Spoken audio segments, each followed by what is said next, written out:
समीर और उसका छोटा भाई वीर अपने मामा के घर से छुट्टियां बिता के घर लौट रहे थे। घर जल्दी पहुंचे, इस वजह समीर ने जंगल वाले शॉर्टकट से जाने का निर्णय लिया। मगर वीर उस रास्ते से आने के लिए तैयार न था, क्योंकि बड़े भो से उसने जंगले में चुड़ैल और भूत प्रेत की कहानियां सुन रखी थी। एज़ोक वह बोला, भैया मैं जंगले के रास्ते नहीं आऊंगा, क्योंकि वहाँ चुड़ैल का साया है। समीर बोला, क्यों, तू बेकार में डर रहा है, तेरा बड़ा भाई है ना तेरे साथ, और ये भूत प्रेत चुड़ैल कुछ नहीं होता, सिर्फ मन घड़न कहानियां होती है, और फिर हमें घर जल्दी भी तो पहुंचेंगे। किसी तरह समझा बूझा के समीर ने उसे मना लिया और कार पकड़ की सड़क छोड़ के जंगल के रास्ते मोड़ ली। तकरीबन 10 मिनट गाड़ी चलाते रहने के बाद उन्हें एक झोपड़ी दिखाई दी, जिसके आंगन में एक बुढ़िया झाड़ू लगा रही थी। समीर बोला, देख छोटे जंगल में कोई रहता भी है। वीर बोला, भाई पक्का इंसान ही है ना, या फिर कोई चुड़ैल। समीर बोला, फट्टू साले तू कहीं ले जाने के लायक नहीं है, तू सो जा। इतना बोल के समीर उस पे हंसने लगा। आगे चलकर थोड़ी देर बाद उन्हें फिर से वही झोपड़ी दिखाई दी और वही बुढ़िया आंगन में बैठी थी। वीर बोला, समीर भाई देखो वही बुढ़िया और झोपड़ी यहाँ फिर से आ गई, लगता है आज हम मरने वाले हैं। समीर बोलो, फिर से हो गया तेरा चालू, कोई और झोपड़ी भी तो हो सकती है, बुढ़िया को हमने नजदीक से थोड़ी न देखा है। ये बोलकर उसने वीर का मुंह बंद करा। पर थोड़ी देर बाद जब वही झोपड़ी फिर से दिखी और इस बार समीर की भी फटके हाथ में आ चुकी थी।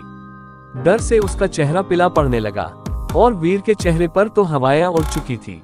समीर वीर से बोला, मुझे तेरी घड़ी दे। वीर रोते रोते बोला, क्यों, मरने से पहले मरे घड़ी लेना चाहते हो क्या? बोला था ना जंगले के रास्ते मत चलो।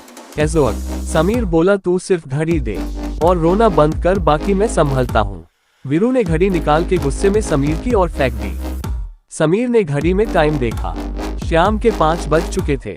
उसने वह घड़ी कार से उस झोपड़ी के नजदीक रास्ते में एक जगह ही गिरा दी और गाड़ी तेजी से भगाई। थोड़ी देर बाद उन्हें वह झोपड़ी वापस दिखी, पर इस बार बुढ़िया वहां नहीं थी।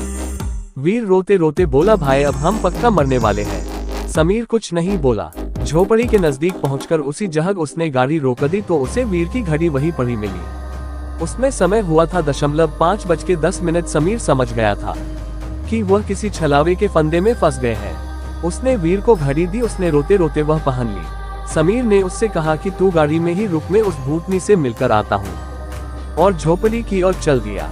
वीर चिल्ला रहा था, भैया वहां मत जा, वो चुड़ैल है चुड़ैल।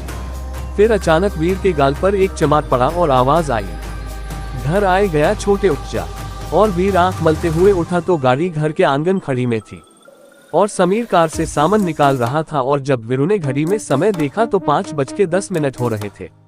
समीर ने आके उससे पूछा, तू नींद क्या बड़ा रहा था बे? आज हम मरने वाले हैं, आज हम मरने वाले हैं। समीर की बात सुन के वीर खुद पे ही हंसने लगा।